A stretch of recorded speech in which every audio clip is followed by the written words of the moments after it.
بسم اللہ الرحمن الرحیم۔ السلام علیکم صلی اللہ علیہ وآلہ وسلم۔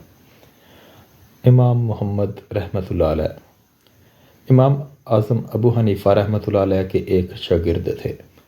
امام محمد رحمۃ اللہ علیہ خوبصورت بڑے تھے، کچھ خوبصورت تھے، کچھ ان کا انداز یہ تھا کہ نفاست پسند بڑے تھے، بڑے نفیس تھے۔ نکلتے تھے تو تنہا نہیں نکلتے تھے۔ ایک دفعہ بغداد میں تشریف لائے تو بغداد سے انہوں نے ایک بستی میں جانا تھا۔ وہاں یہودیوں اور عیسائیوں کا بڑا غلبہ تھا، تو امام محمد رحمۃ اللہ علیہ فرمانے لگے، یہودیوں عیسائیوں کے بیچ سے گزرنا ہے تو کوئی یہ نہ سمجھے کہ ان کے پاس تو کچھ نہیں۔ کہنے لگے، عربی نسل کے 30 خوبصورت گھوڑے لاؤ۔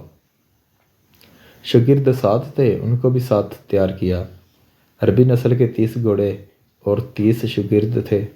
ان کو کہا، دستاریں ذرا اونچی باندھنا۔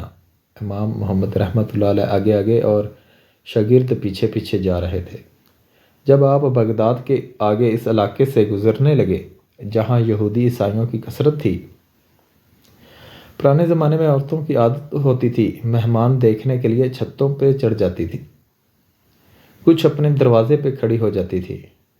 تو یہودیوں کی عیسائیوں کی بہت ساری عورتیں چھتوں پہ چڑھ گئی تو مسلمان نعرے لگانے لگے، امام محمد آ گئے، امام محمد آ گئے۔ کچھ پہلے ہی بڑے حسین تھے، کچھ حضور صلی اللہ علیہ وآلہ وسلم کی سنت کا نور چڑھا ہوا تھا، کچھ دائیں بائیں شاگرد تھے، پھولوں کی پتیاں گر رہی تھیں۔ تو جب محمد محمد کے نعرے لگنے لگے تو ان عورتوں نے امام محمد رحمۃ اللہ علیہ کا جلوہ دیکھا۔ جب ایک عورت نے دیکھا تو اتنی مہم ہوئی کہ اس نے کلمہ پڑھنا شروع کر دیا۔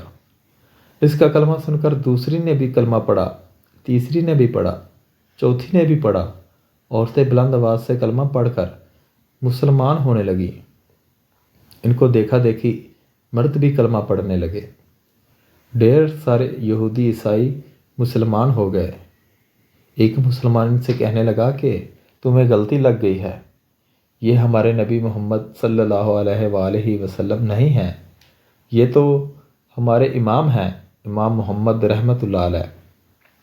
یہ سن کر لوگ چپ ہو گئے تو ایک بوڑھی اماں بیچ میں سے بولی، کہنے لگے، چل بیٹا چھوڑ، ہمیں پڑھنے دے کلمہ۔ اگر مسلمانوں کے چھوٹے سے محمد کا یہ حال ہے تو بڑے محمد صلی اللہ علیہ وآلہ وسلم کا کیا حال ہوگا؟ سبحان اللہ۔